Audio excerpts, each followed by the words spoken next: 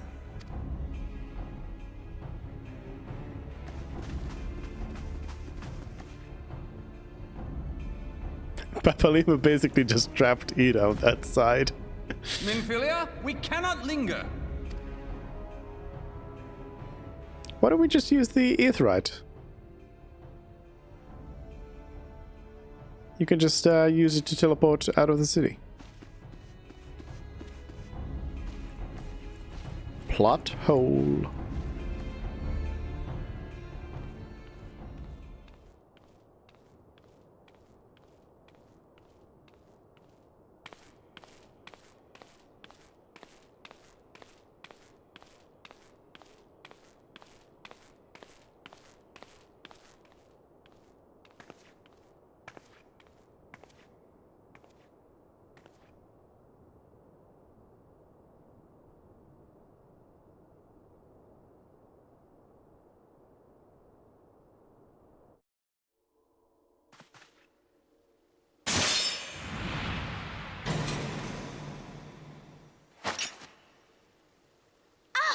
Now look what you've done.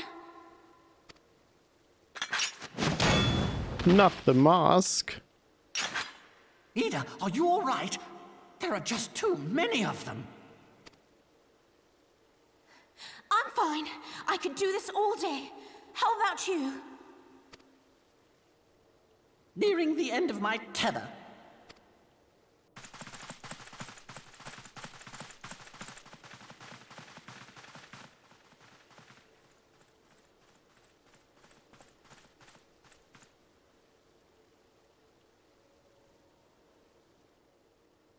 This is so stupid. We're the scions of the Seventh Dawn. The ones who stand between this realm and the evil that's trying to destroy it. And if you think we'll leave the stewardship of Eorzea to the likes of your masters, then you're sorely mistaken.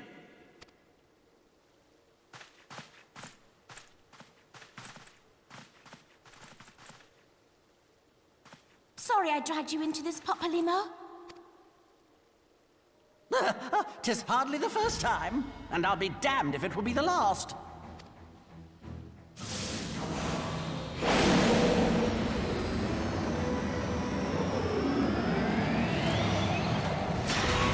What's this magic? Wait. Is it a buff? Wait, did you just cast thunder on on Ida? Let them have it, Ida! That's... It's not how black magic works. I mean, I guess... Hoping you'd say that. I mean, I guess,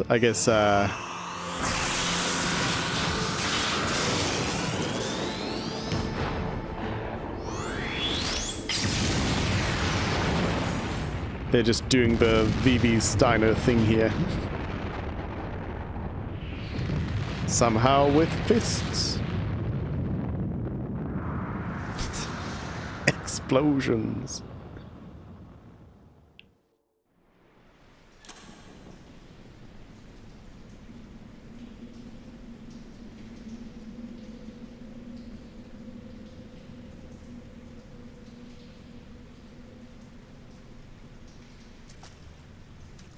I never knew such a watercourse existed beneath Uldar.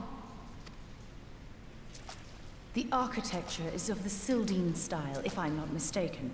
The ancients plainly foresaw the need for a ready means of escape.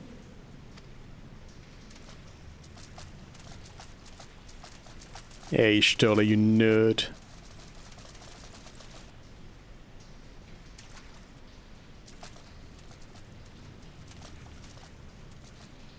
This way! Well, that didn't take long. It seems these tunnels were not as secret as I'd hoped. You two, go on ahead. Thancred and I will deal with this.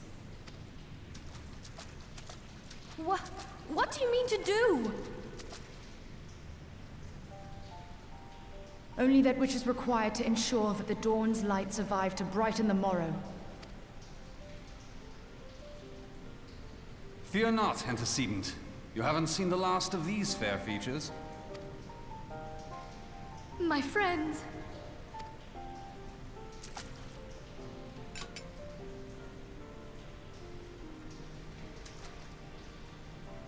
Leave us! I guess Ishtola and Thancred are both going to die.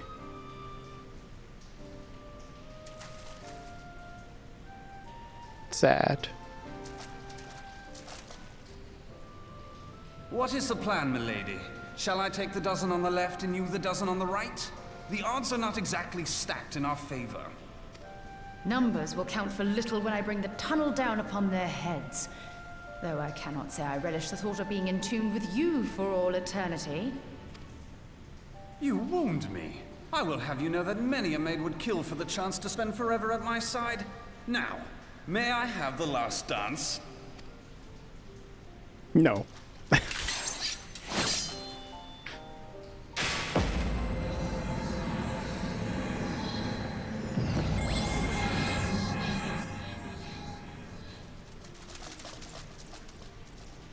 Magic.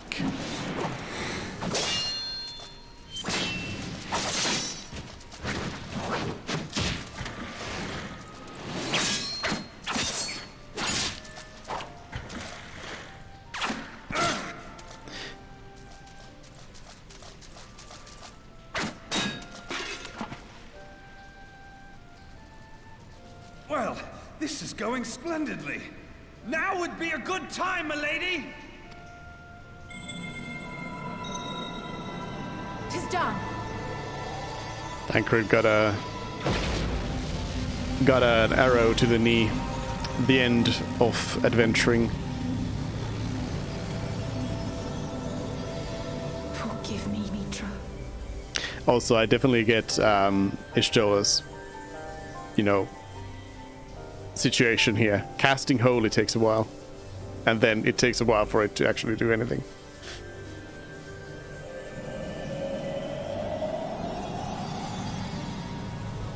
Farewell, Ophelia.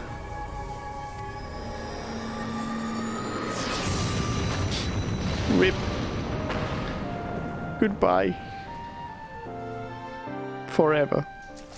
They are dead, as we saw. Clearly, they have died. Both. Hydaelyn, she speaks to me. No.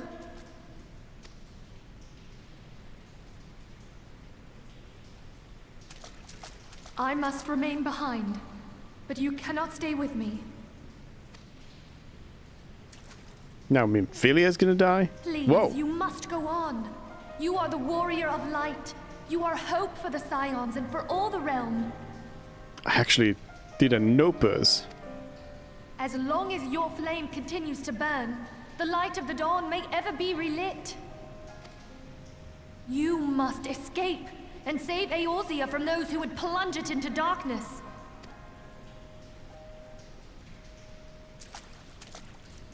Tis the only way. They are all dead.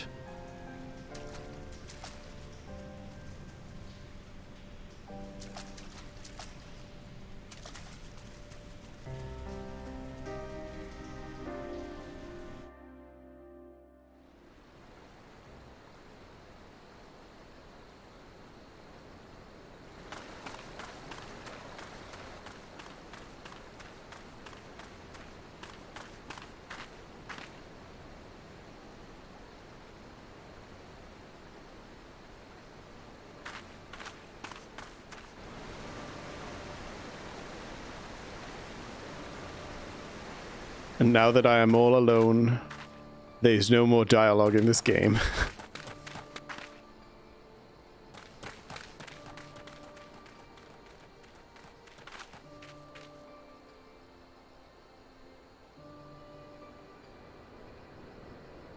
I am glad to see you safe, my friend. What of the others?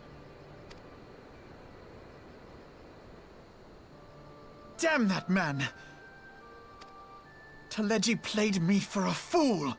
I thought the Crystal Brave's mine till the very moment I felt the blade at my back. They played us like a damn fiddle. There will be ample time for soul-searching later. For now, we must put some arms between us and Ul'dah. Who are you?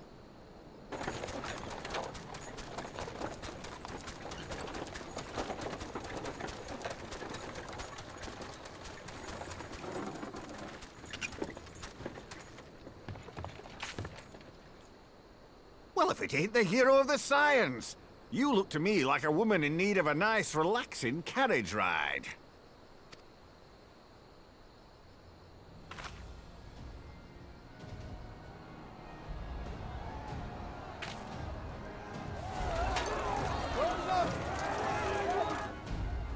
Let's not dawdle, eh?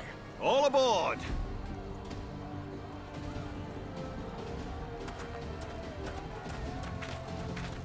Well, I guess I can no longer go to Ul'dah.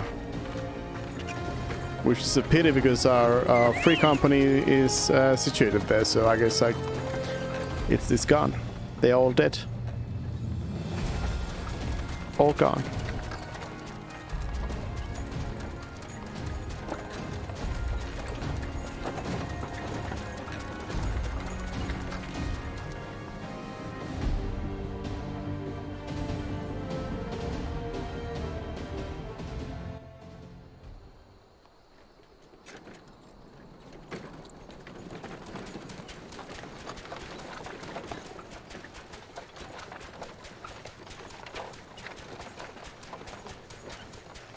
I was stocking up on supplies over in Vesper Bay, you see, when your sister come up and begged a favour.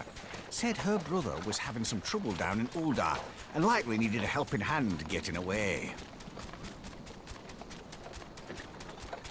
Thinking them ruins would make a fine hiding place, I decided to try there first. And lo and behold, there you were!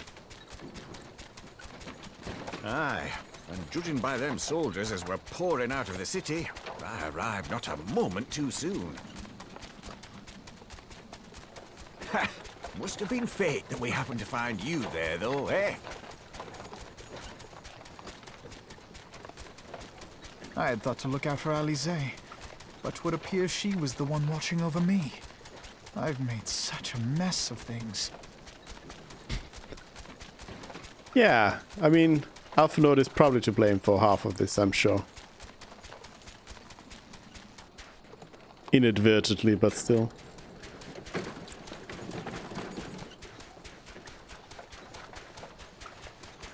And who might you be, young sir?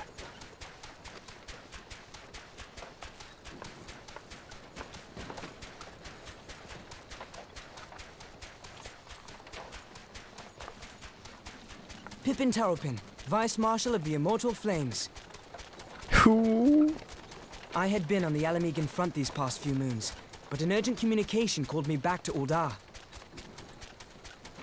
Scarce had my boots touched the cobbles, though, when the streets erupted with cries of assassination. I immediately went in search of answers, and came across Master Alphino here. Needless to say, I did not think his imprisonment justified. The blame plainly lies with the Monitarists. Their greed and corruption are well known to me, but for them to take advantage of the situation with such alacrity... Was that Pippin, you said? Ain't that the name of General Aldin's lad? Yes, I am his son.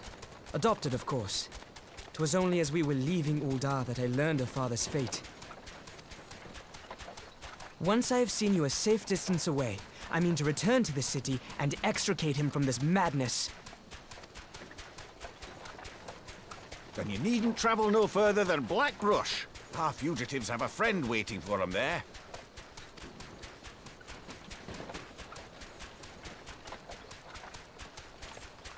I dreamed of bringing about Eorzea's salvation, but in the end, 'twas I who needed saving. People reign.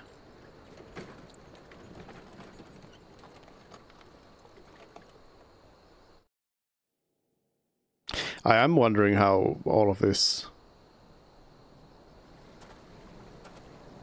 like clears up. Like, how do I go back to Ul'dah? Also, what happened to the voice acting? And also, where did my weapon come from? So many questions. Them soldiers will be searching for a while yet. Reckon you will take the carriage back towards Ul'dah and get the lay of the land. Maybe provide a distraction if need be. You three wait here. Help will be along shortly.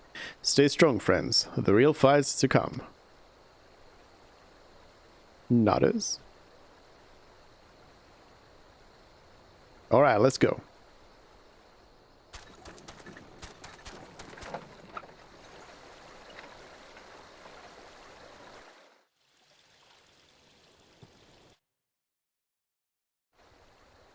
Central Funland.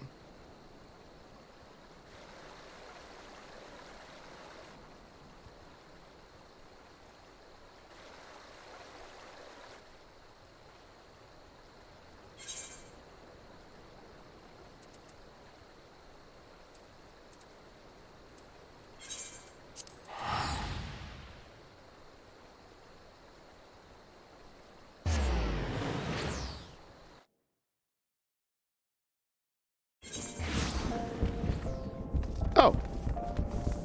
It all seems to be fine.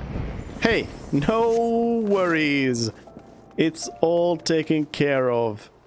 Ul'dah seems to be peaceful and nice, and it's all good. No need to worry.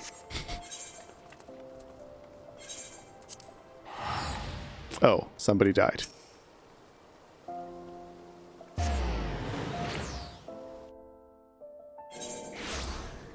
So they actually just, at this point, suddenly allow you to just have full control again.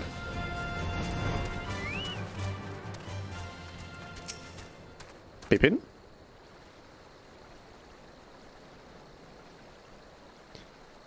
The most unassuming folk can prove to be our greatest allies.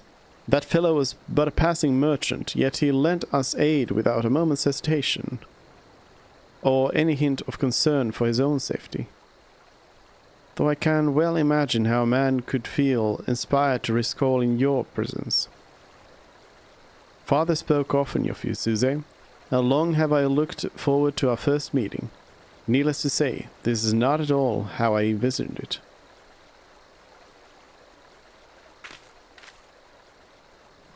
Master Arfenord, you must not give in to despair. That would only play into our enemy's hands. So long as you and Suze are free, we may still set things right.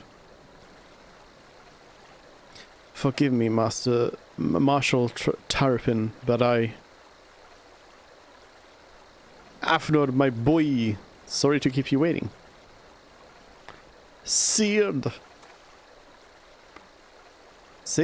what are you doing here? Pulling you out of the fire as usual. Your merchant friend told me everything. Truly? Then he is no merchant but an angel in peddler's clothing. But tell us, how do you intend to bear our friends to safety? I hid the Enterprise but a short distance away. All I need is a destination. That seems to be easy to hide. We must find a place beyond the reach of both the Monetarist and the Crystal Braves. Curses. Ishgard will not suffer the intrusion of foreign forces in their territory. That settles it. With me, everyone. Not I fear. I must remain here. I dare not abandon Ul'dah to the Monetarists and their cronies. You may be certain that they will seek to defame you, both here and in the other city-states, but know that I shall do my utmost to thwart their every effort. Frankly, I do not expect it to be much of a challenge. The small folk will not turn so easily on the Warrior of Light and her allies, no matter what the Monetarists claim. Marshal Tarapin, I know not what to say. Ha! Now that father would labor to believe. But enough talk. You must go, Master Arfenord. Your airship awaits. Nodders?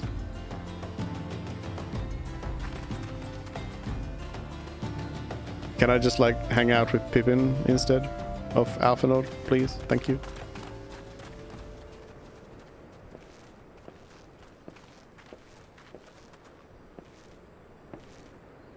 Up, up. There's no rest for the righteous.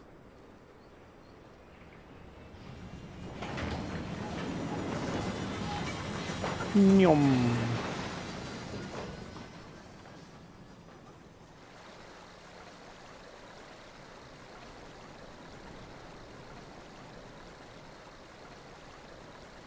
Pippin was the mastermind behind it all.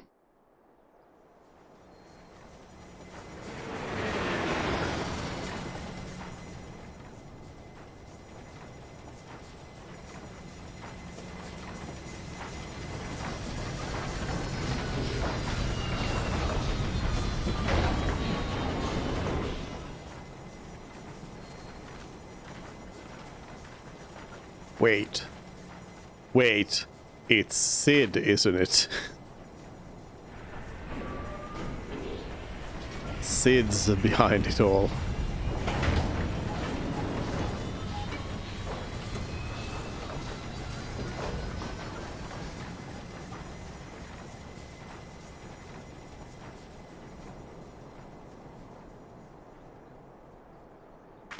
We should make for Camp Dragonhead and speak with Lord Horsefan. Mayhap he will know what to do. Nutters.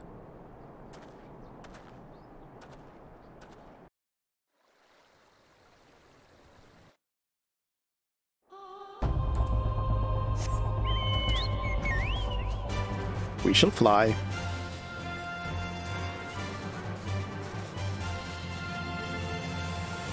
Or should we roleplay this and walk slowly? No. We shall fly. Hello? We shall fly?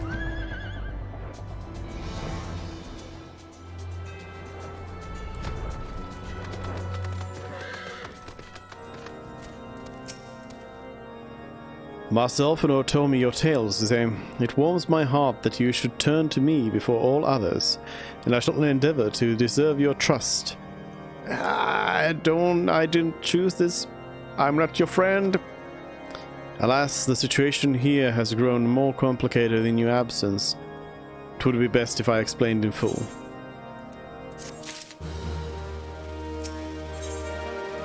Before the dawn? Hold on. This is the quest. It's the final quest. This is the one that every class quest has spoiled to be the end of it all.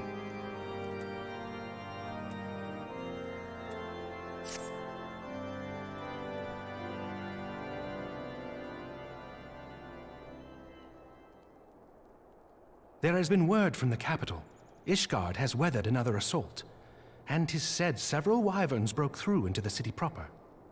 The temple knights succeeded in slaying the beasts, but the intrusion prompted orders to further strengthen the guard and to place the city under a perpetual state of alert.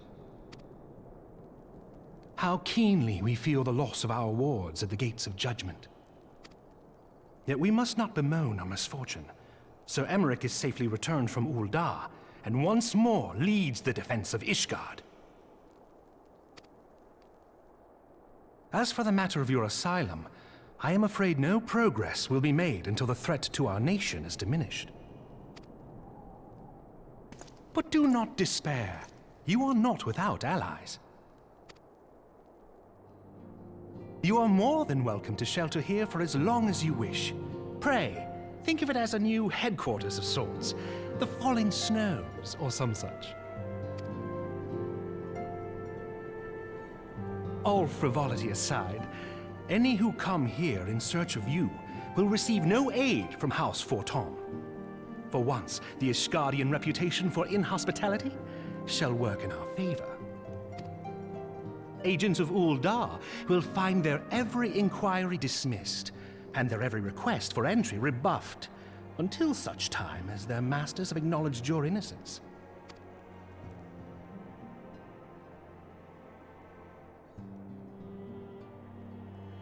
You once fought to preserve the honor of my dear friend.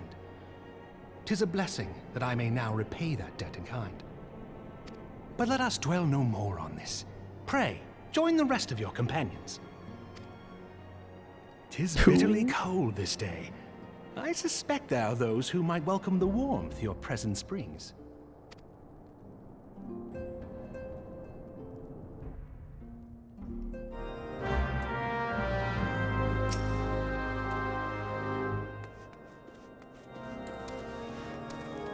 Cool. So yeah, I just realized that I guess then does this just like end on this sort of a strange situation? Because I did just realize that this quest cannot give me access to Ishgard yet. That has to be the next one, which would then be the next patch or the next expansion. So I guess we are in a limbo state here, and it would be weird to be in a limbo state for, you know, a long while. Greetings, madam. Shall I show you inside? Upon proceeding to the secretary, several cutscenes will play in sequence. More cutscenes. Oh, 10,000 gil. Thank you. And some experience points.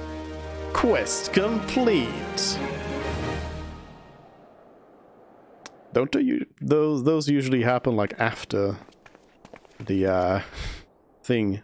Tataru? Oh no. Oh no. Afnold, Suze, is it really you?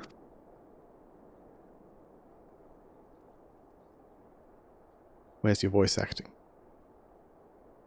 I'm so happy that you are Sniffles Sob. I tried contacting Minfilia and the others, but no one would respond. And the Crystal Braves, our own people, turned on us in the marketplace. Lahamin told me to run, and so I did. I ran and I ran until my legs burned and my feet ached, but I lost my way. And then... Fortunately, I had observed some of the Braves behaving suspiciously beforehand. Whoa! Our ninja friend. Whoa! Ah yes, my mask. It was lost in the struggle. Pretty, isn't she? Anyway, after Yugiri found me, we traveled to Vesper Bay and met up with the Urianger. When we told him what had happened, he used his magics to weave a glamour around the Waking Sands. From the outside, our old headquarters now look like an abandoned storehouse. Transformation didn't take long either. Apparently Urianger started making preparations after the Imperial attack, just in case the Empire ever chose to pay us another visit. Good thinking, eh?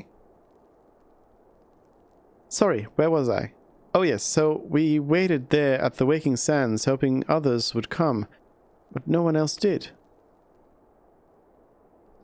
My people are searching for the other Scions, even as we speak, but we have met with no success as yet. I had hoped that you might be able to suggest further places to look. But you should know, the Rising Stones did not share the Waking Sands' good fortune. Only Crystal Braves await you there. Be that as it may, we yet have cause to hope, do we not? If the two of you escaped, it is not impossible that the others could have done so as well. You may have been forsaken by men and women believed true, but rest assured that the people of Doma yet stand with you. We welcome this opportunity to repay our debts, and shall continue our efforts to locate the others and see the Scions restored to their rightful place of honor. Nodders.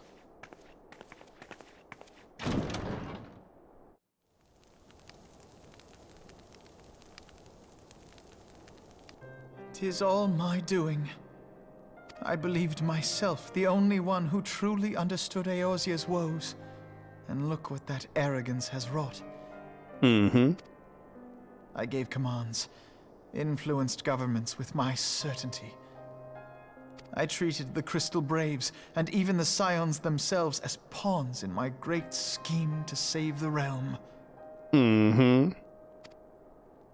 But in my headlong rush into imagined glory, I paid no heed to the ground upon which I trod. The salvation of Eorzea. What was it that I hoped to achieve? Did I believe that I could rid the realm of every danger and difficulty? That I could defeat the Empire and the Ascians, and find homes for every refugee? Oh, yes. I was so very clever. Become a guardian of Eorzea, I implored, and sat back to watch my perfect army cleanse the land of chaos. It was all but a means to feed my own vanity. Only when all is lost do I finally realize the truth. Oh, Alphino.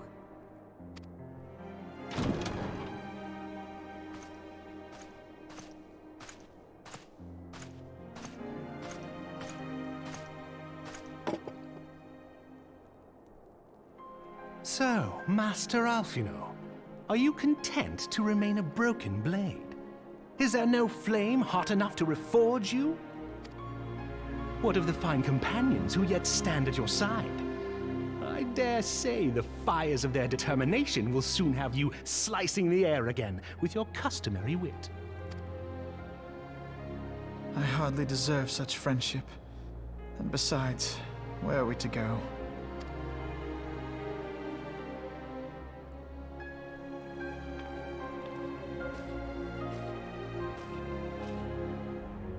Alphino, if I may? Should this place not serve our purpose, then we shall go to Ishgard. Minfilia told me many times, as long as we stand fast against despair, the beacon of hope will never be lost to sight. Be it in the snow or in the clouds, we few will see that the dawn's light shines again.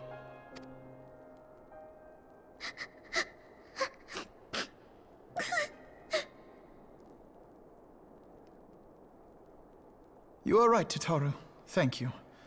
And thank you for your kind words, Lord Orchefon. 'Tis true that Eorzea yet has her guardians. Yeah, I'm still here.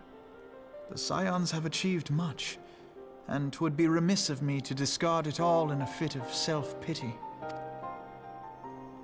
Let us then resume our journey, together, one step at a time.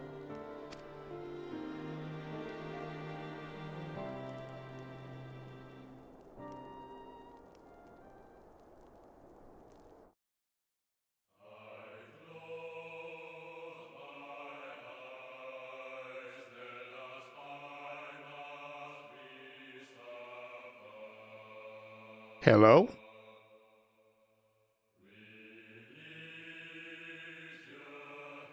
Credits? Again?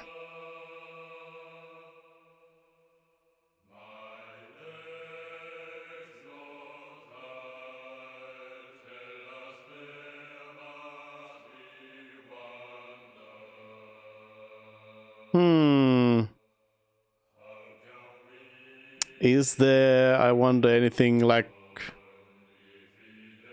the imagery is different, but is there any change scroll speed? How fast? That's not very fast. Hide scrolling text. Watch the credits without the credits. Aha. A whole new way of watching credits. Well, I assume there isn't really anything to the credits, so I think we might just skip them here. Skip? I assume it's gonna just skip the credits part of it all.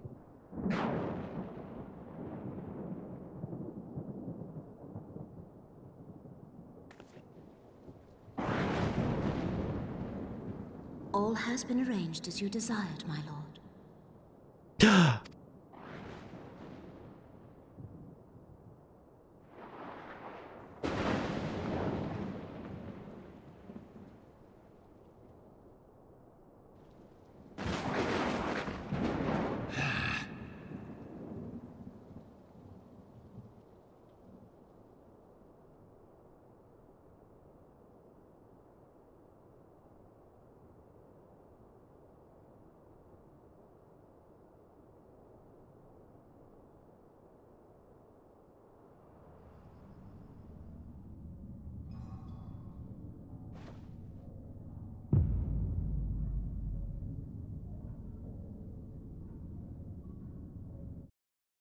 Raban is Angie.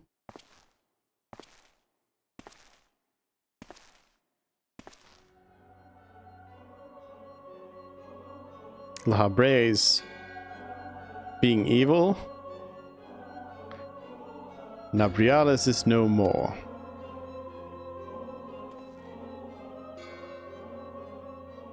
The ardor was not his to invoke. His demise was of his own making. Nevertheless, it concerns me. They have extinguished that which should rightfully be eternal. Mayhap he was not wholly mistaken. Greater haste may be warranted. We are of one mind. The northern lands, then?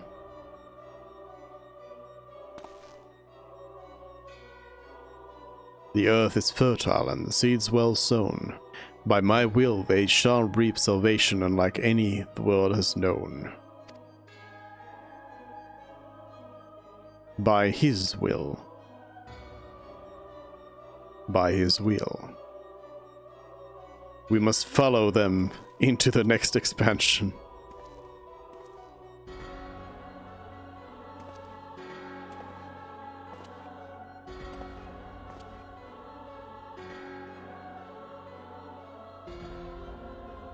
Whoa! I have answered thy summons, emissary. Speak and make thine intent known.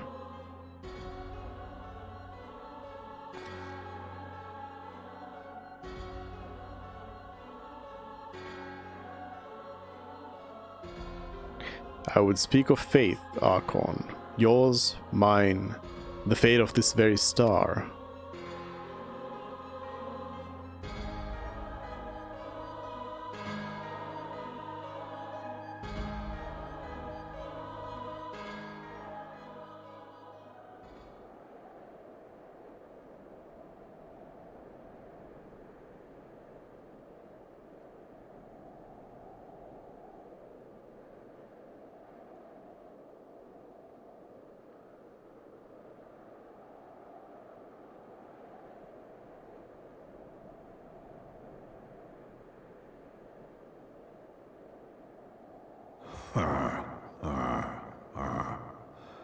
Thou thinkest sanctuary lieth beyond.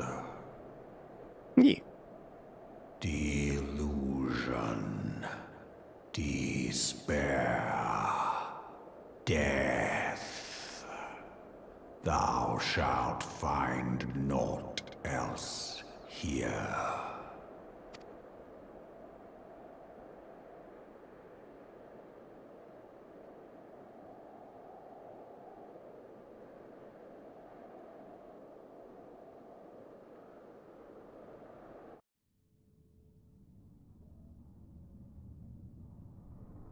To preserve the dawn's light, the heroes journeyed north. Their hearts filled with hope and eyes fixed heavensward. Can't title drop the next thing? My left arm? What now? Who? Oh. Oh, okay. I thought that it would be the achievement would be called before the dawn, but I guess not. I guess not. So, that's it. That's the end of the whole game. I assume we need to do a couple more quests here to actually get to Ishgard. But so, I mean, yeah, I guess now it presents this as like immediate, but back when, at this point, it would be like it would just sort of be like, hey, it's gonna continue, but for now, just go play the game. Time for action has come, and Alphinaud knows what he must do. The time for action? Also, some proper experience rewards for the first time in quite a while. Though I'm about to hit level 60 here soon. Oof.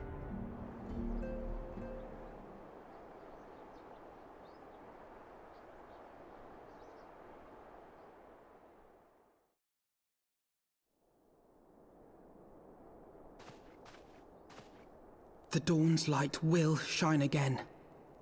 So long as we have these specious accusations hanging over us, we will struggle to achieve anything.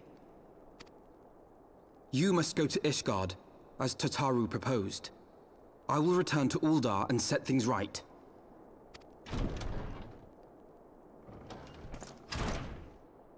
Pray, do not be so hasty, Master Alphinaud. Lord Orchiffon.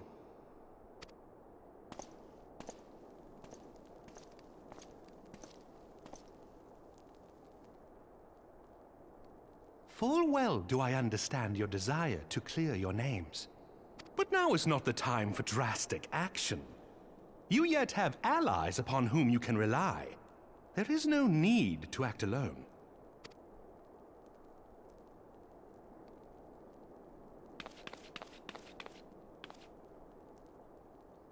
Calm down, Tataru. Calm down. Yes. Yes, of course. Pray forgive my impatience. I bring tidings. Count Edmond has decreed that the three of you be taken in as wards of House Fortin. Under our patronage, you shall be granted access to the city proper. Oh, that was a quick decision. Pray, consider our manor your new headquarters, from which you may gather information and plan how best to proceed. Needless to say, should any of your missing allies be found, as I am certain they shall, they will of course be welcome to join you there. Yeah, they're all dead.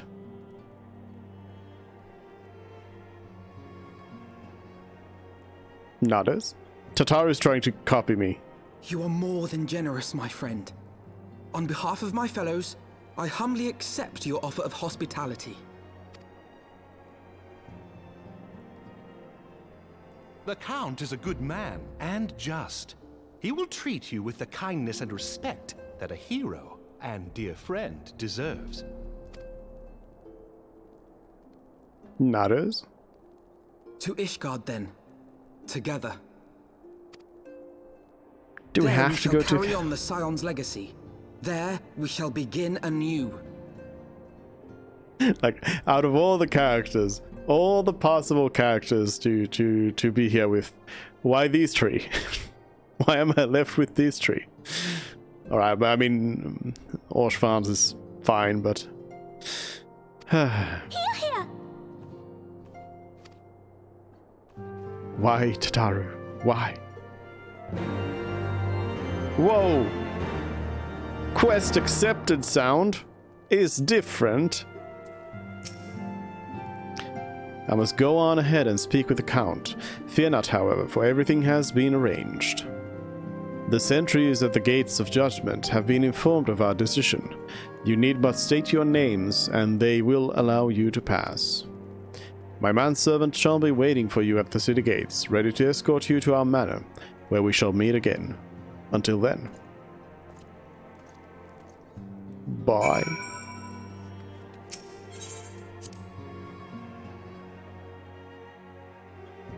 We were in that room for, well, I don't know how long. Between the patch and the expansion. That long. And I didn't even change my clothes.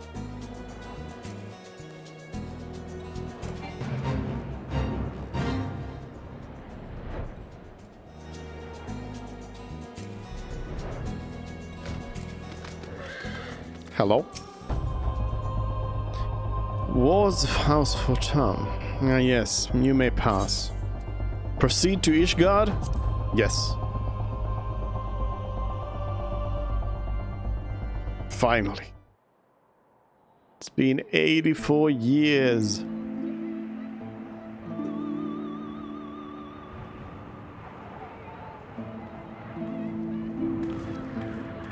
And so they came, at a friend's behest.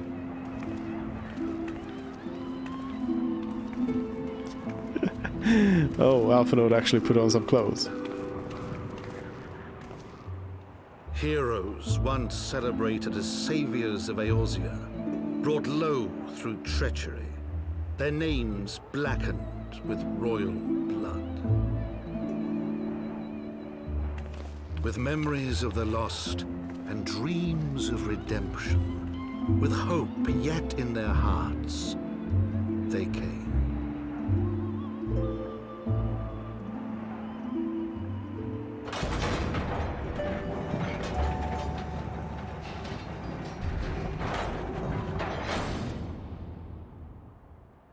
If I knew, I should have switched to my Kupo coat.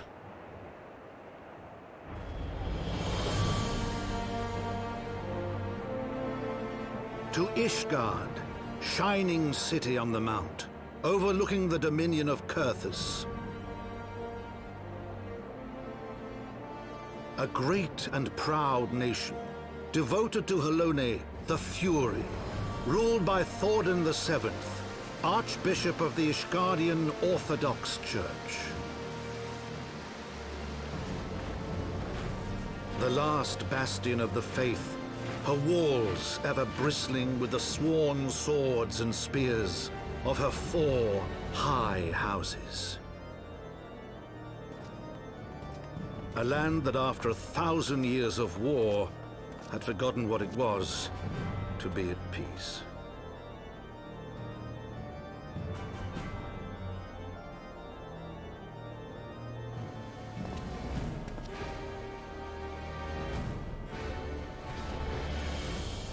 Through gates long closed, the warrior of light and her companions passed, entering at last a city whose history was written in blood.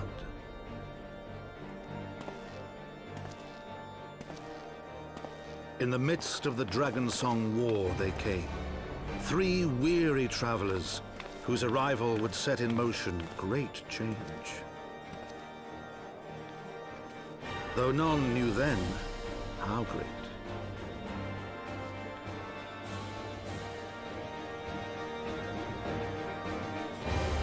From the memoirs of Count Edmond Fortam, Heaven's Word.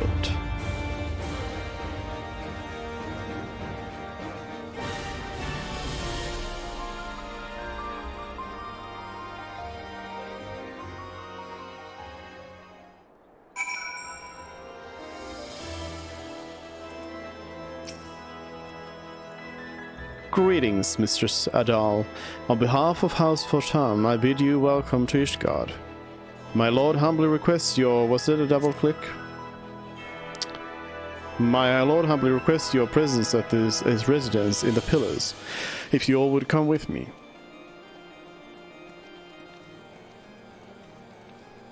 Bye. Am I free? Hey, let the clan hunt begin.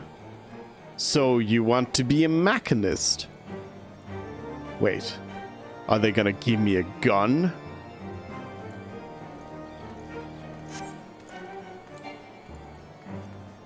Of course I can't mount. It's right though.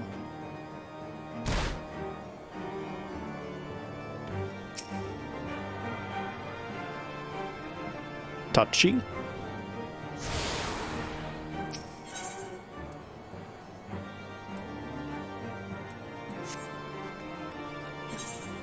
I guess I'll try to touchy all the things. How does this place work?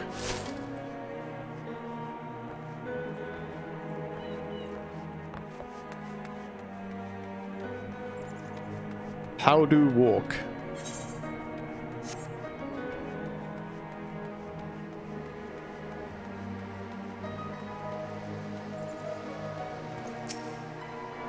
Touchy? The most important thing to do. Touch all the things. I guess the big one.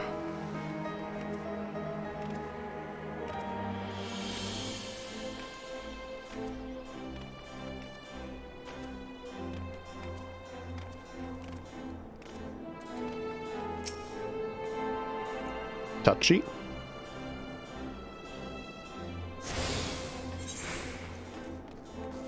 Then one more on this side, I guess.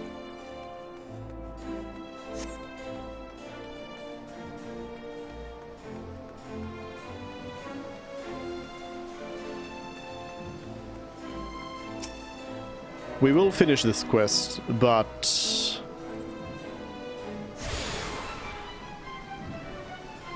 I do want a gun.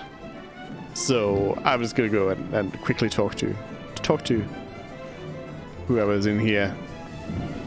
Hello, give me gun. My prospectometer seems rather fond of you. Let's see, shall we? Odd garb, striking presence. Would I be right in assuming that you are one of those adventurous types? I thought as much. My prospectometer seldom lies. And let me just say, you have made the right choice in visiting our humble workshop. Welcome to Skysteel Manufactory, where miracles are born from ether, metal, and imagination. From cannons to ballista, we develop and manufacture a range of weapons designed for slaying dragon invaders. But we are also accepting students who wish to take up a firearm and learn the techniques of the machinist. What say you? Are you interested in joining us and exploring the machinist discipline?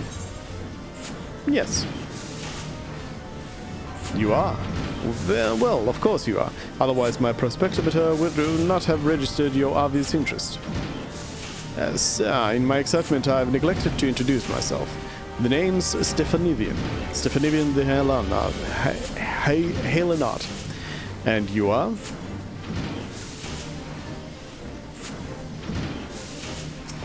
Hello? Apparently that's the end of the conversation. Suze is it? Well, Suze, allow me to welcome you once more to the Skysteel Manufactory. As I mentioned before, it is our charge to develop and manufacture weapons designed for slaying dragon invaders. But pray forget about those tired old inventions. The future lies in machinistry, a technology that weds the genius of Master Garland's magitech with traditional etherology. Every single one of my latest creations employs the principles of this unique discipline.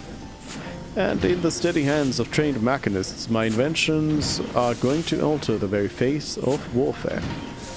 Though I would dearly love to expand upon my revolutionary theories, we should begin by familiarizing you with the tools of the trade, so to speak. Have you time now for a brief lesson? Who do I gotta go kill? Wharf rats?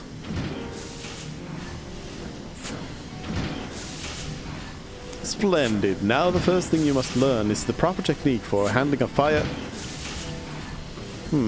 Where the hell is our master of marksmanship?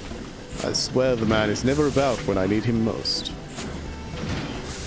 How dreadfully embarrassing. Here, I have mercilessly piqued your interest, and now I must ask you to call again at a later convenience. Mayhap the next time we visit our instructor will deign to put in an appearance. Then we can outfit you with the equipment necessary to learn basic marksmanship, and I might explain to you the particulars of the machinist's profession. I'm afraid he's gone for good this time, my lordship. Left a letter of resignation on your workbench and all. Confound the man. We cannot afford to lose such a pivotal employee at this crucial juncture in our growth. Joy, prepare mine accoutrements. I shall drag the scoundrel back by the lapels if needed be. But, my lordship, we ain't even sure where to start looking. You make a salient point, my dear. My prospectometer points to the lands of Lancia. Ah, yes. I should realize that he would return to his homeland. Lancia, my lordship, are you sure you want to go there? I hear it's a nasty place where folk will clout you across the face as soon as they look at you. Aye, well, I must admit to little familiarity with its environs. Hark, Joy, the prospectometer chirps again. Of course, our aspiring machinist. We shall have that worldly soothsayer here act as a guide. For an explorer who has braved the harshest corners of Eorzea, the wilds of Lancia must be akin to a garden path. Is that not so? Aye, 'tis but a garden path.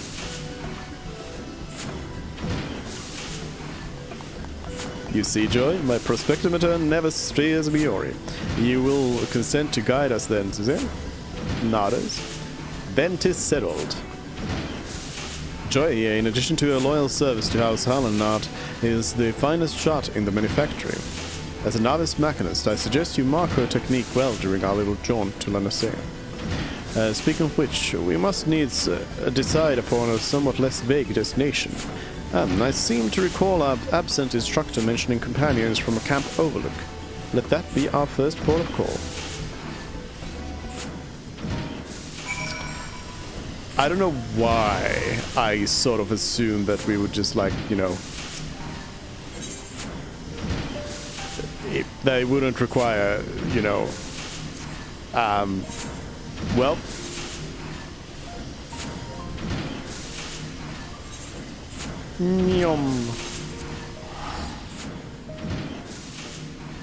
we go.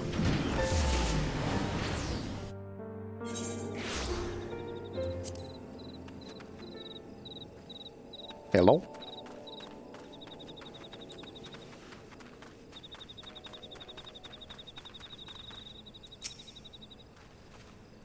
So this is Camp Overlook. Indeed, its inhabitants do seem the type to clout a man in the face in place of a how do you do. Shall we make some inquiries after our prematurely retired instructor? Let us rendezvous at this spot once we've gathered what intelligence we may.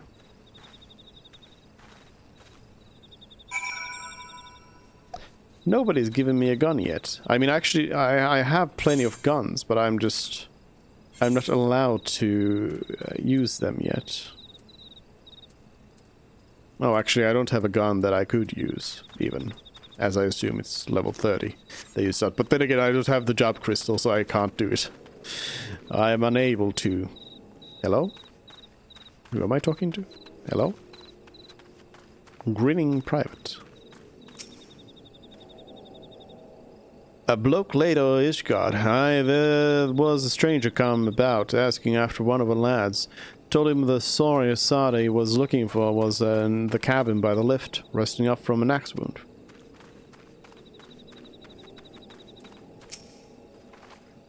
You mean that big rugged bastard? You'll find him packing the boards in front of the infirmary. Some lads seem to know the bloke, but no buggers seem eager to say how. Seems like Nimi Reinto here is also doing the same quest. I've seen him, bro, right? Got himself a cold reception, too. You can't come apologizing for a deed a decade old and just expect to be forgiven.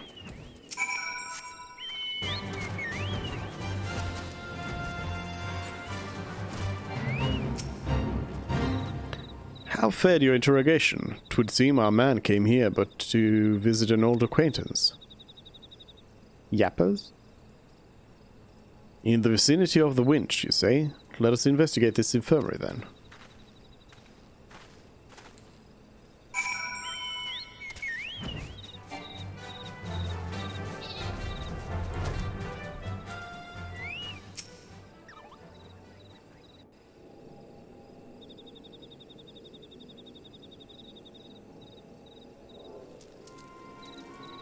Were the conditions of your employment not satisfactory?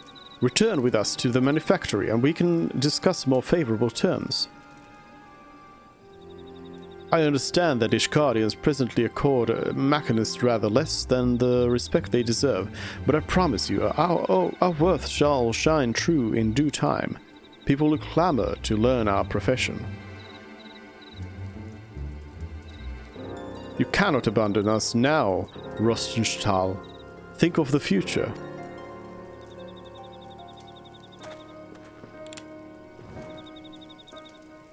Leave me be. One more step and I'll blow your yapping jaw off.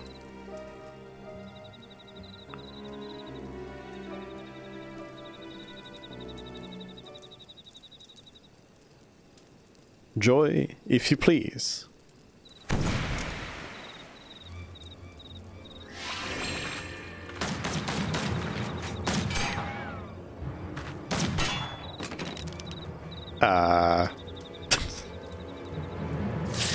I don't think it's safe to shoot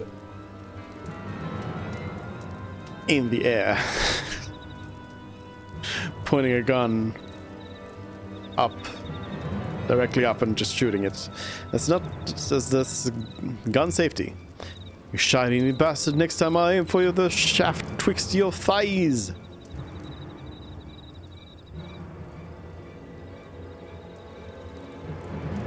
Are you not proud? 'Twas you who taught Joyce everything she knows about shooting, and spit in colorful profanities besides.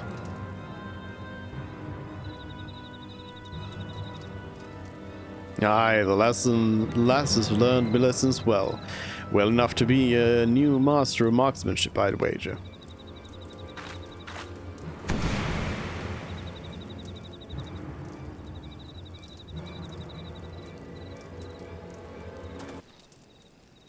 Do you think so? Oh, but no. Joy is far too busy with her duties at the manor house. And besides, we have this budding machinist who is simply dying to learn from the great Rostenstahl.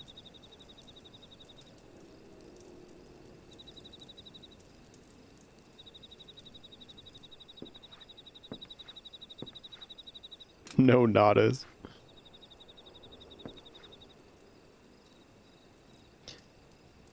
Buffalo shite. Any scrag who's known me would rather I did the dying.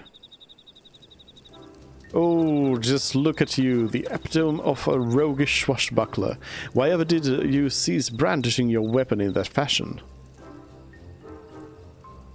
Because only pirates hold a firearm like this. And I ain't gonna teach the machinist way to no hopeless sausage-fingered adventurer what you dragged in off the street.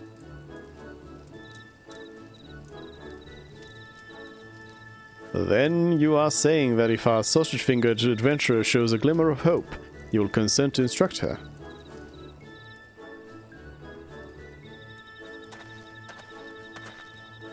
Did you hear that, Suzanne? This is your chance to display your aptitude for marksmanship.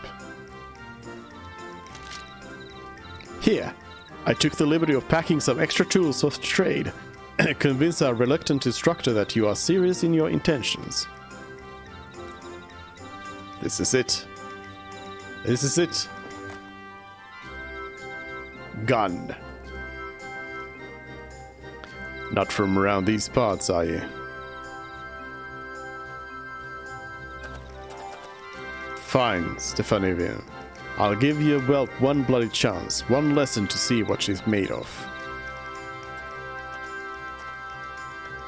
The fate of the Skysteel manufactory, nay, the very future of machinistry, is in your sausage-fingered hands. Take up your weapon and aim for the stars.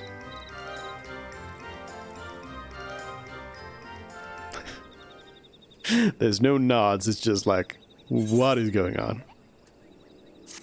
What is happening? Also, I see that they only give me a chest piece and some pants. I was expecting a full set of gear, because there's a bit of a problem. I don't have clothes for this level. I kind of assumed that I would be, you know, equipped with clothes, but okay.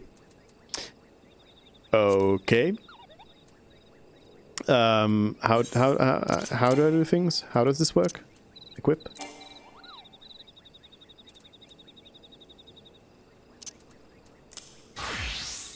Oh, for these advanced jobs, you just equip the weapon and it equips the thing automatically. So yeah, I mean, I guess, yep, the Kupo set, I guess, is the thing that I can wear then. That's great.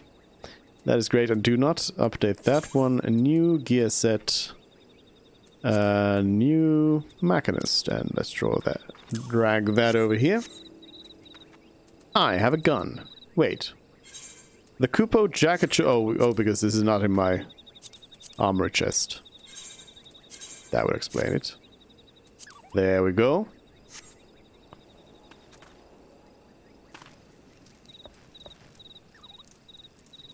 The best glamour you will ever see.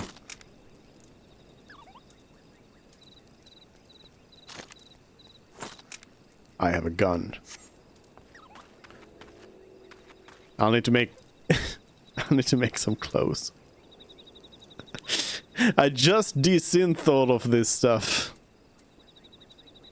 Also, I guess let's remove those first of all. I need to look at the bard to see what belongs where. The role abilities and everything. I'm not actually gonna play this thing right now. I don't care. Hello? Master of Marksmanship. Roster shall seeks to evaluate your natural talent with a firearm. Hypercharge.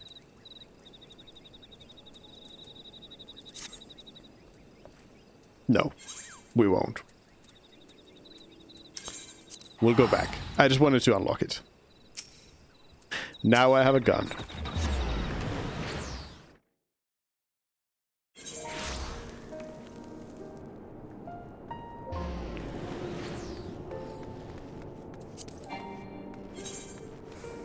What we do is we go and collect more aetherites. Amber trader? Who? If you want for coin, you might consider undertaking a leave or two. Nope. Amber? Amber encased Vulcan. I don't have any amber. It's a weird place. Strange people. Well, I mean, I do now have the Kupo hat on, so that's good. Because it's cold. Cold out here.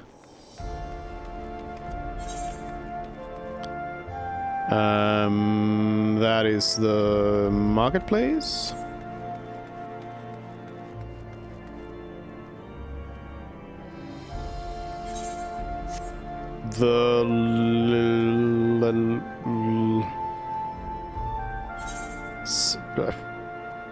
Something last vigil? Could it be last?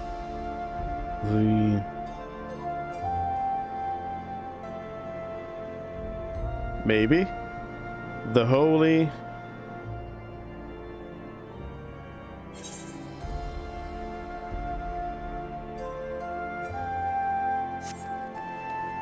text. What is that?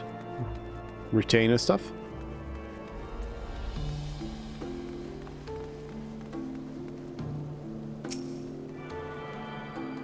Tuning? Is that the... Is this retainer icon in the other places as well? Is it just like so hidden away by everything else there that this is the first time I've seen it? So yeah, that's just the marketplace.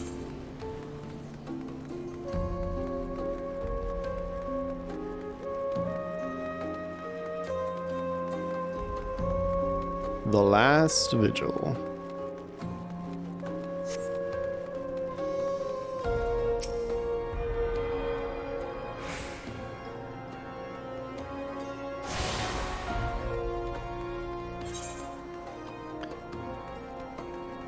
But To me, it looks, well, I mean, I guess I haven't tried to exit the city, but it looks to me like I am now able to basically go wherever I want. So I can... Basically, what I want to do is go and collect, gather some stuff. Crafting stuff.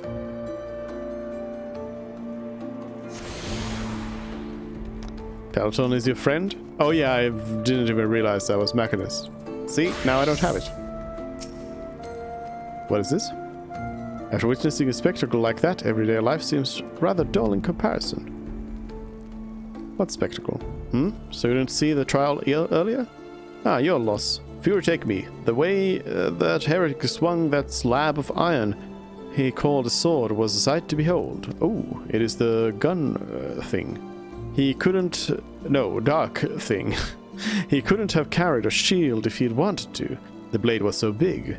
Had to keep 2 hands on it at all times. I was amazed he managed to keep up with that Temple Knight for as long as he did. Fought like a demon from the deepest pits of the 7th hell, bellowing threats and working his arts. I wasn't sure what to make of it at first, but then I heard someone say that he must be a dark knight. But you didn't hear that from me, eh? In fact, I'm sure I don't know anything about it. Press the man for details? No. Okay, bye. Aye, let us speak no more of such things. Never know who's listening. Okay, I guess I will never become a Dark Knight.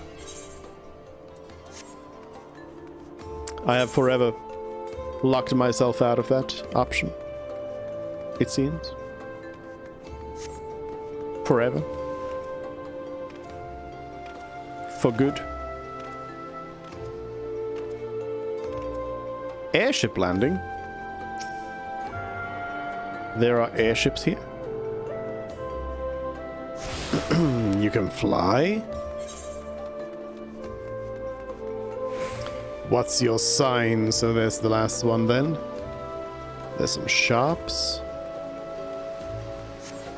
Am I going up or... It's looking like this is probably up. This final aetheryte over here.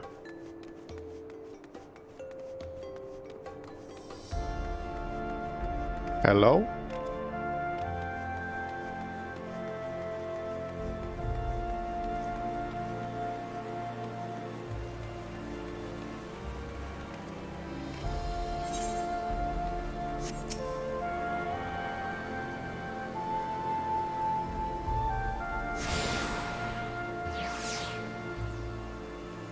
You attuned yourself to all the shards in Ishgard. All the things are now accessible. Apparently it's just one thing that is accessible. Wait, hold on. Okay, yeah. I can only teleport out of the city. Am I not allowed to exit the city yet? I guess. The warrior of light and her brave companions walking the streets of Ishgard at last. What a glorious sight. I cannot tell you how long I have waited for this day. Allow me to present to you my family home, Fortan's Manor. I should like nothing more than to show you around, but everyone is gathered to receive you.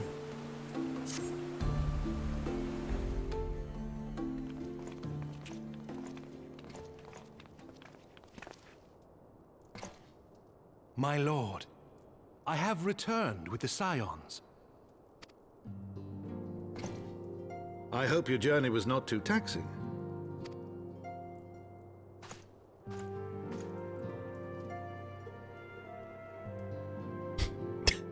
Just you three? I, Count Edmond de Fortemps, do bid you welcome. As wards of House Fortemps, you shall be afforded every courtesy. My home is your home. My companions and I are deeply honored, Count Fortemps. The honor is mine, Master Alphino. Consider it an expression of our gratitude for your service to Ishgard.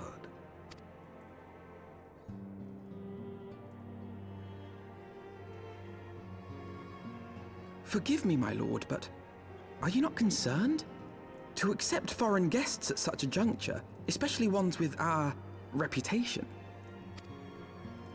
Do not worry yourself on my account. 'Tis true that Ishgard's first thought has ever been the war effort, hence the closing of our borders. Yet it is in troubled times most of all that men should seek allies, don't you think? Granted, my decision will have raised eyebrows in the vault and in the halls of the other high houses. But so long as you continue with your altruistic endeavors, I doubt my honored peers will feel moved to voice their concerns. Then there is naught to fear. Though our numbers are much reduced, we are no less determined to carry on our work. Much reduced. Full glad am I to hear it. But before you return to your labors, why not take a tour of the city? You would do well, I think, to acquaint yourselves with your new surroundings. After all, you may be here for some time.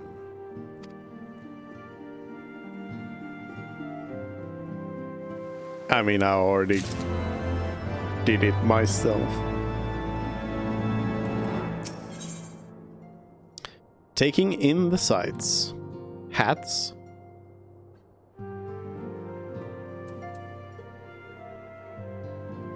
Wait. HQ hats? They just give you HQ stuff now from quests?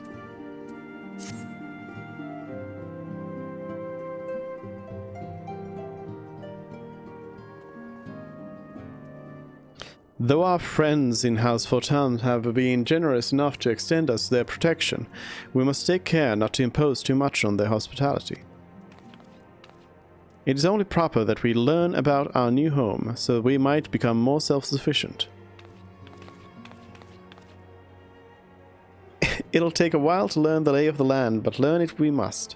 Then there's the markets and the taverns. We need to know where to shop and where to hear small talk. It would seem a tour of the city is indeed in order. I thank you for your counsel, my lord. My companions and I shall, of course, do as you suggest. Very good. Then my manservant shall accompany you. He will be able to answer any questions you might have. Ah, but I grow forgetful in my dotage. There is something I must give you ere we part. The documentation is in order, I trust. Yes, my lord.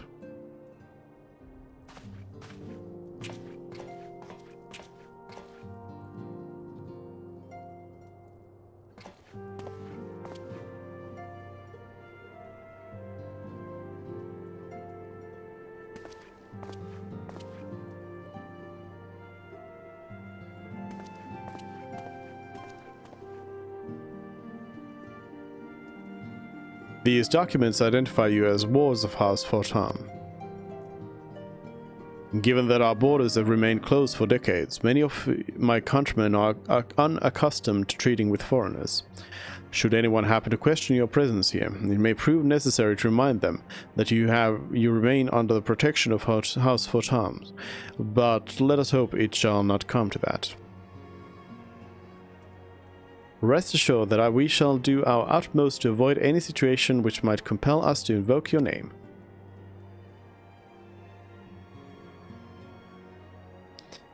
Suze, Tataru, the city waits.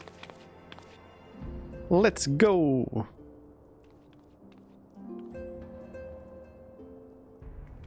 Why am I here with Tataru?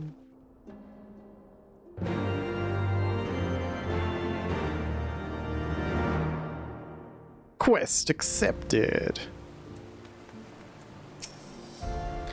As this is your first time in our fair city, pray permit me to show you the Hoplan, from whence we may gaze upon the splendor of the Holy Vault.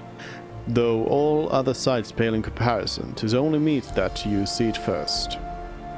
I shall then show you around the jeweled crozier, where you may purchase all manners of goods and services, before descending to Foundation's Aetheryte Plaza. If there are no questions... Bye.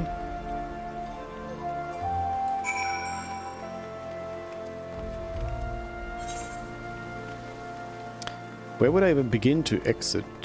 The Sea of Clouds, I guess? Is that where I go? The Sea of Clouds, and then... yeah, we had Western Highlands.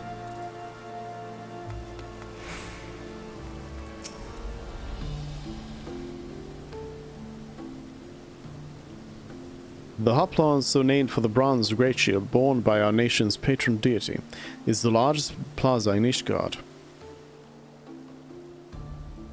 The magnificent cathedral to the north is, of course, the Holy Vault.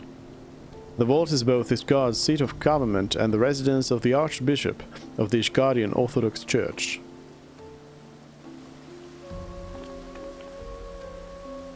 Begging your pardon, the statues to the south, are they perchance Thorin's famed Knights 12?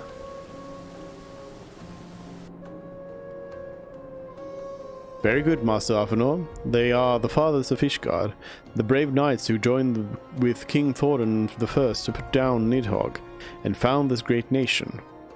Ours is a city rich in history and tradition, and there is much you can learn by exploring the pillars, time permitting, of course.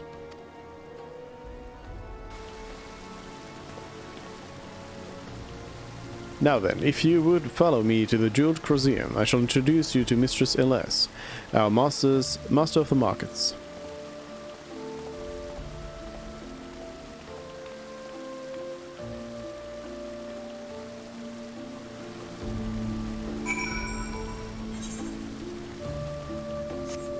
I can teleport there.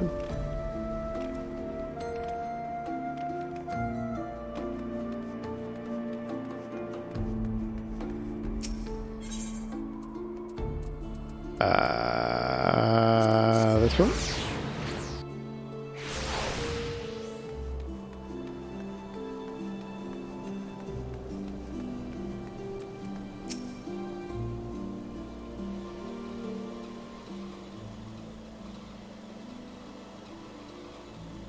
Well, you're clearly not locals or traveling peddlers, which makes you all...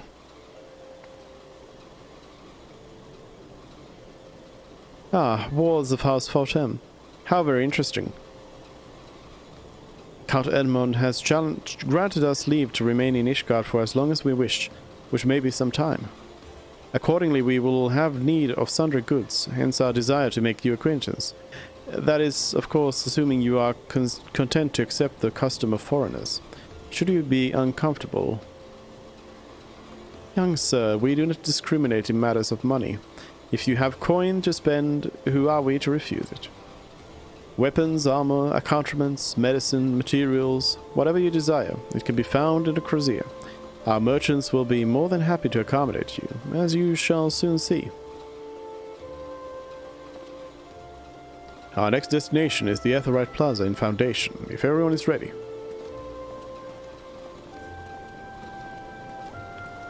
Taru. Waving. I guess I will take the thing over there.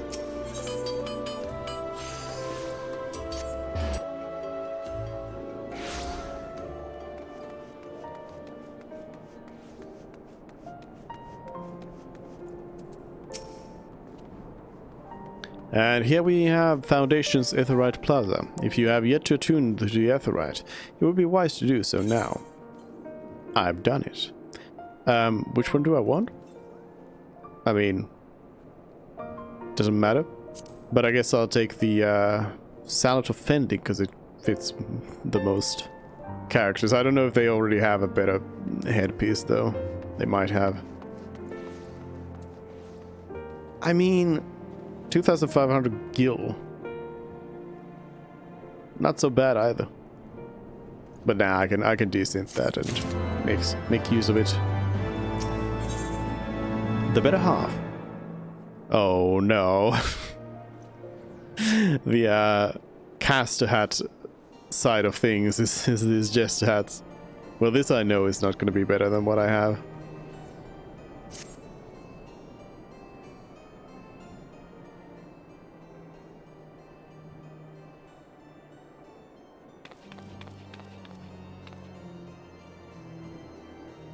As for our next destination, mayhap we should decide together. What else can be found nearby?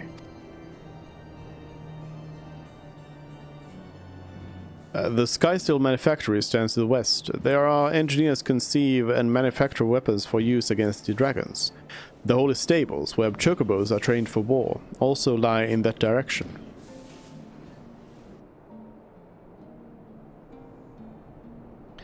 To the north and east can be found the congregation of our Knights Most Heavenly, while to the south and east, well, it would be best if you avoided that area. Why? And why is that? I fear our knights may not be able to ensure your safety in the lowest levels, Master Arfinor. Hold your nose when you pass the broom, little lord. A delicate flower like you is like to wilt in our fumes.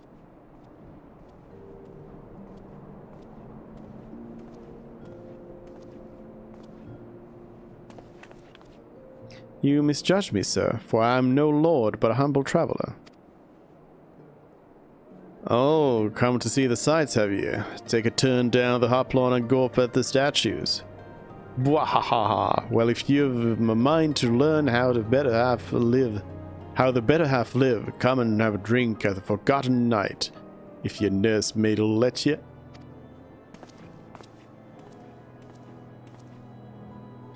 My humblest apologies, Master Arfinor. Pray pay that drunken lout no mind. Oh, but I must. It would not do to refuse such a heartfelt invitation. Yes, I simply must see this Forgotten Night for myself. I trust you see the wisdom in this, Zé. There are few sources of information more abundant than a bustling local hostelry. Not that I expect to hear any news of our missing comrades just yet. Nevertheless, who can say that what we might learn of recent events? Nodders? Then I'm coming too. No. Please, no.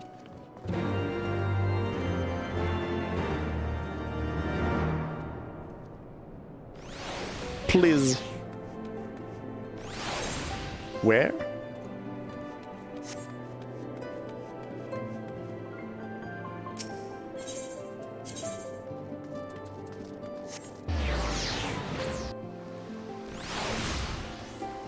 Oh, is this like the...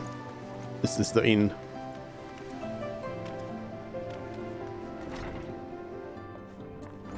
Hello? Let the clan hunt begin. No.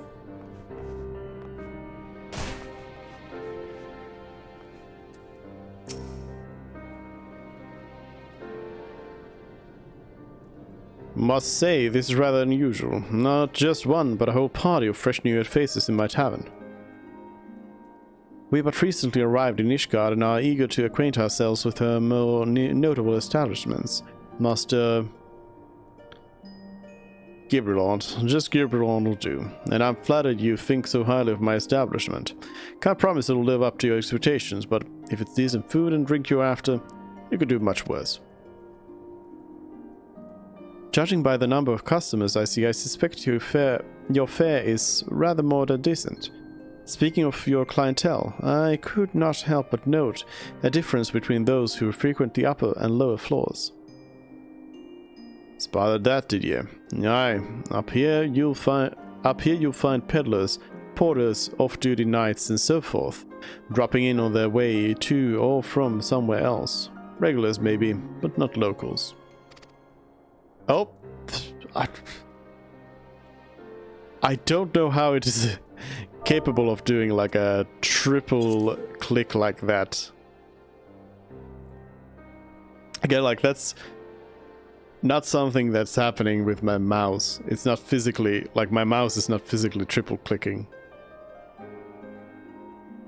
And Final Fantasy XIV is the only thing where it ever happens, so it's something with the game being weird. Folks from the Broom, they tend to congregate downstairs where we offer a menu more suited to their tastes.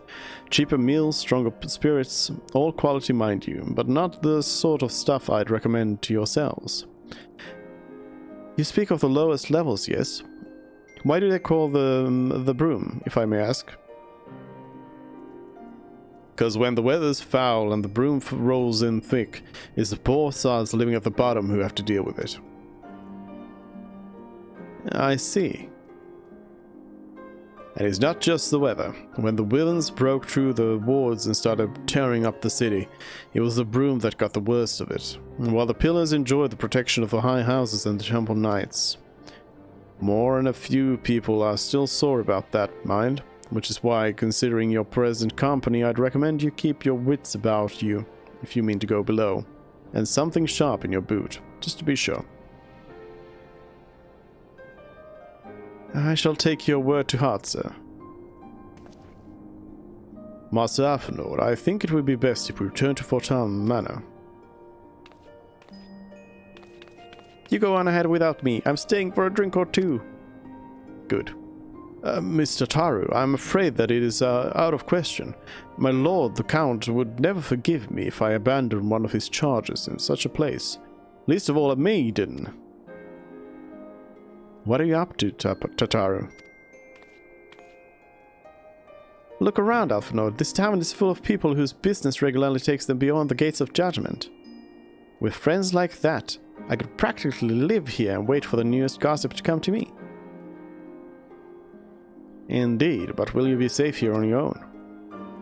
Oh, please, do you know how often I looked after the waking sands and the rising stones by myself? If I had a guild for every unwelcome caller I've driven away, I'd be rich beyond my wildest dreams. I'll be fine. Not that I doubt the lady's knack for fending off unwanted advances, but I'll be damned if I'm going to let anyone lay a unwelcome hand on a patron in my establishment. That settles it then, Tataru. Suze and I shall return to the manor for now. Contact me by link pearl if you require assistance. I will! Did I actually get rid of Tataru? Yes!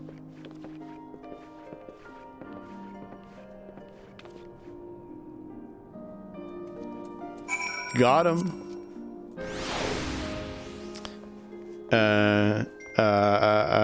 Back to the manor.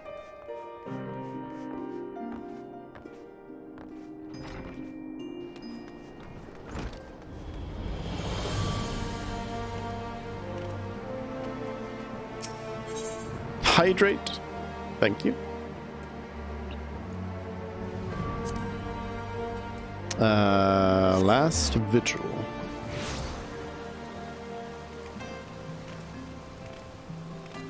Disco Cat is over here. I talk to you.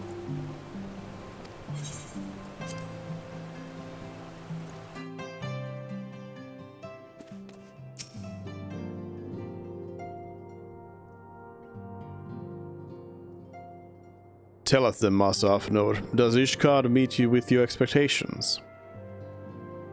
That which I imagined pales in comparison to reality. I felt the weight of 1,000 years of history with every step I took, and when the steps took me past the scars left by the Wyverns in Foundation, I understood how easily that history could end in tragedy. The attack was devastating, the casualties unspeakable. The Wyverns did not discriminate, and armed men and women, even children, were given no quarter. Sir Emeric has ordered his knights to strengthen our defenses, and each house has been called upon to lend what support it can. There is much to be done, yet alas, able-bodied men and women are in short supply. Mayhap we could be of assistance, my lord. After all you have done for us, we would welcome any opportunity to repay your kindness. Nodders? That is a most generous offer, Master Athenor. You are guests in my home, to whom I have extended my hospitality without obligation. Let or lean. Nevertheless, Ishgard's need is great, and if you are willing to aid our cause, I cannot well refuse. Good. What would you ask of us? " From what I have heard, you are an intelligent and persuasive young man. Such qualities may prove most useful for us in our efforts to secure provisions from foreign sources, identifying trustworthy suppliers, brokering contracts, and so on.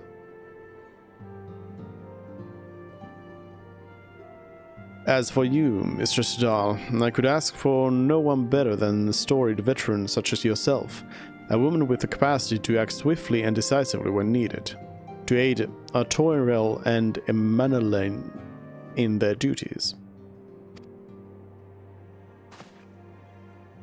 I beg your pardon? I am more than capable of carrying out my duty by myself. I have no need of our honored guest's assistance. Now, be reasonable, brother. What manner of fool would say no when a famous hero offered to do his work? Hold your tongues. By the Fury, the two of you will conduct yourselves with dignity befitting your station, and show Mistress Sidal the respect she deserves. This is the woman who slew Gaius von Balsar, and some half-dozen primals besides. She is not here to steal your glory or serve you as your errand girl. If you can pardon them their impropriety, Mistress Sidal, I should be much obliged if you would lend my sons a helping hand. Nodders? My thanks. Fury willing, they may even learn something from you.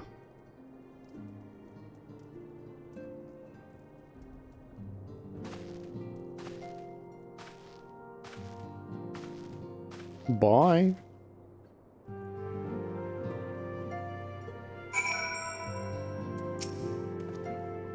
Twould seem we shall not want for employment over the coming days, though that was never in doubt. Our host's initial reluctance to accept our offer of aid was solely for appearance's sake. In truth, he is glad of this opportunity to put us to work. By granting us patronage, House Fortam has taken a tremendous risk. Until we demonstrate our worth to Ishgard at large, the Count will face considerable opposition from his peers in matters great and small. And so he would have us publicly serve Ishgard, while simultaneously keeping his sons in check. 'Tis an arrangement we may benefit from in unexpected ways. My own duties may feasibly bring me into contact with people who know something of our missing comrades. And as you go about helping our two lords with their various responsibilities, you will inevitably make new acquaintances in Ishgard, mayhap even new allies. Yes, the more I think of it, the more confident I am that by furthering their goals, we shall further our own.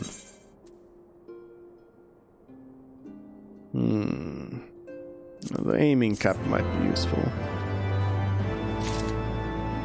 The others I know I have. 2 quests. So can I leave now? Hasn't really made it particularly clear whether I can or not.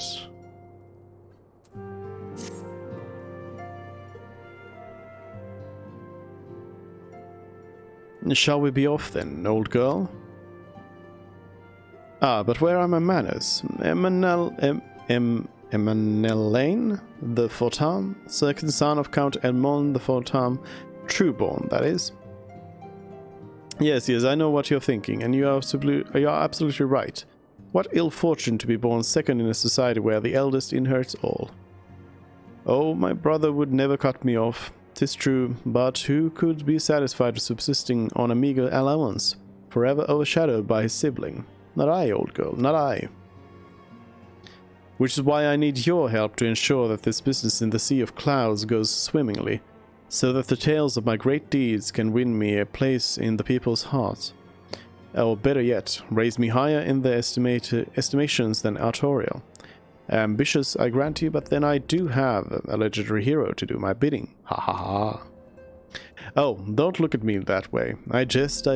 Anyway, we are to aid the good men and women of House Hallenard.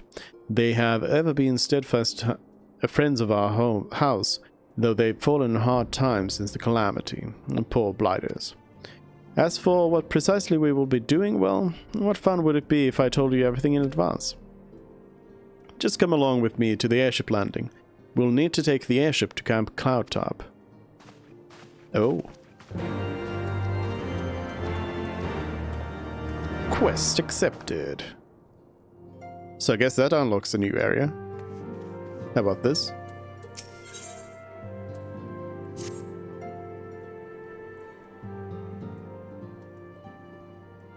Let us begin anew, Mistress Adal. I am Sir Artorial the Fortam, eldest son of Count Edmond the Fortam. You will forgive me my outburst, I hope. I meant no disrespect. I merely consider myself equal to the duties entrusted to me, unlike some. Horchfans has spoken of you often. If you are even half the woman he claims, I shall be glad to have you at my side. To the matter at hand, then. We will be assisting my esteemed compatriots of houses Durandar and Zemel. You're aware of our friendly rivalry, I take it? Aye, well, suffice it to say, the prospect of assisting said houses does not fill me with joy. However, it is the will of the Holy See that we set aside our differences at this crucial juncture, but we shall speak more of this anon. First, we must needs secure transport to Falcon's Nest. Let's make for the Chocobo stables in Foundation. Alright, so these both seem to unlock the areas. I think that's what we'll do, is we'll unlock these new areas here. And then leave it at that.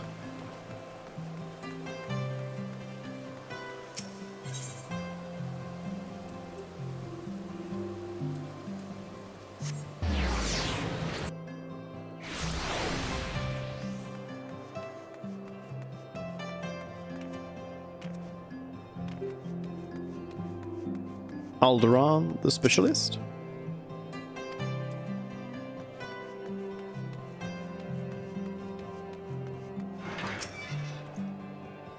Are you ready to depart, madame? The airship bound for Camp Cloudtop will be leaving shortly.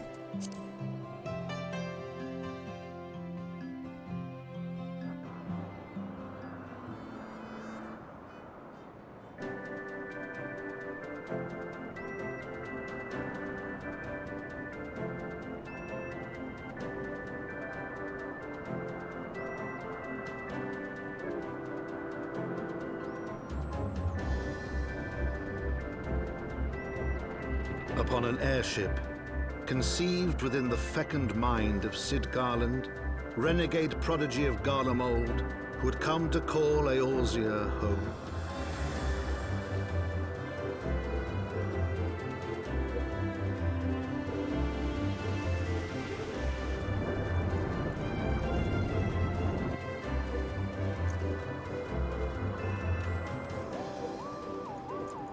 High into the heavens, where isles of earth and stone floated as clouds, a frontier the knights of Ishgard had scarce begun to explore. To a fledgling outpost, within the sea of clouds, where careworn scouts ever scanned the skies for winged shadows, she came.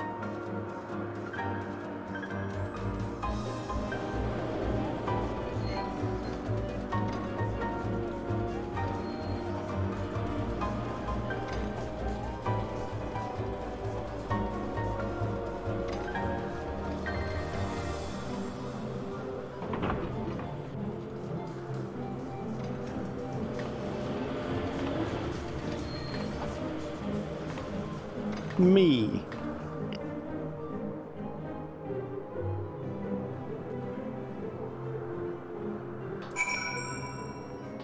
Floating islands?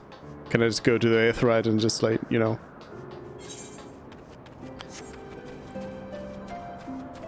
leave the quest? I can't?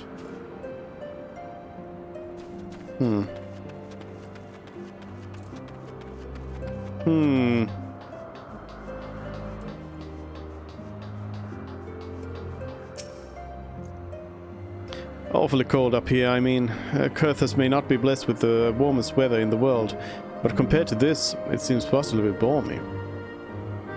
And of course, our hero is wholly unperturbed. You don't have to maintain that strong and silent persona all of the time, you know? Never mind. We need to find Lady Laniate. She is in charge of the garrison here. Oh, and when we find her, just follow my lead, yes? Excellent.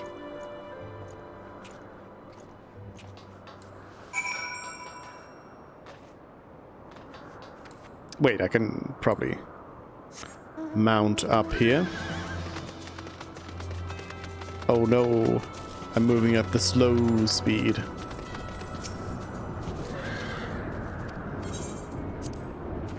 Unlock the porter, why not? Yeah, this doesn't seem to be... Oh, okay, now I can... Apparently I was just too far away from it. Attuning... Alright, well in that case we go back. Well, this quest is about to end, but it's... no, we'll go back,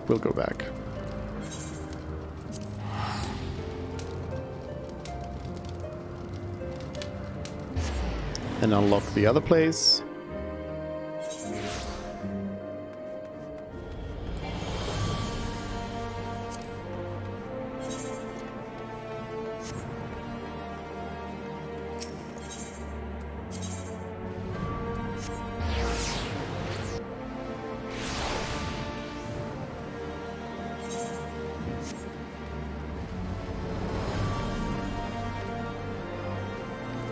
Chocobo Keep.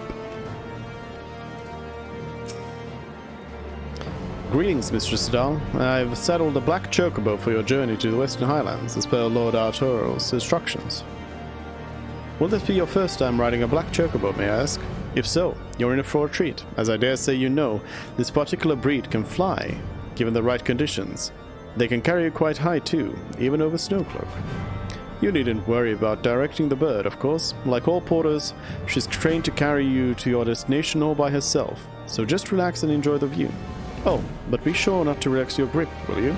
2 hands on the reins at all times, if you please.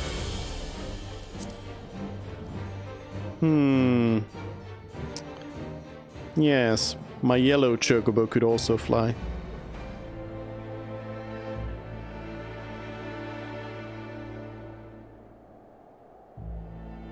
For no real good reason.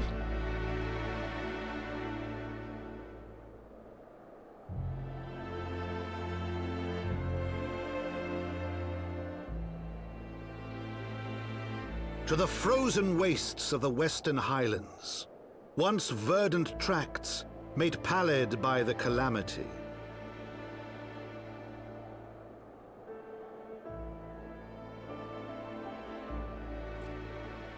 Beyond the towering wall of ice, to lands long forsaken that the Knights of Ishgard strove tirelessly to reclaim.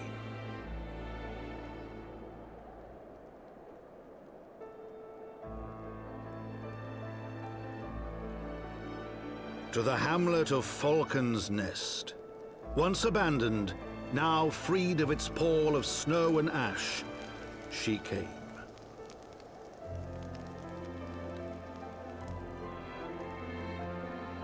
Me.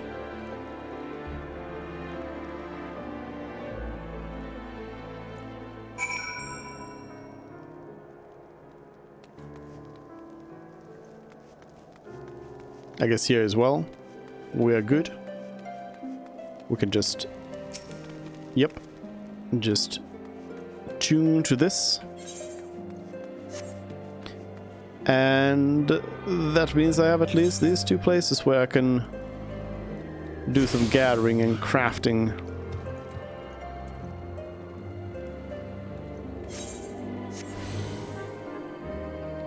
Yeah. So I can do some of that off stream. As next time will be on Friday. So there'll be a couple of days off here now. And then on Friday we'll be back with some more of 14 And yeah, on Saturday we're going to be playing Chocobo GP, and on Sunday, of course, D&D.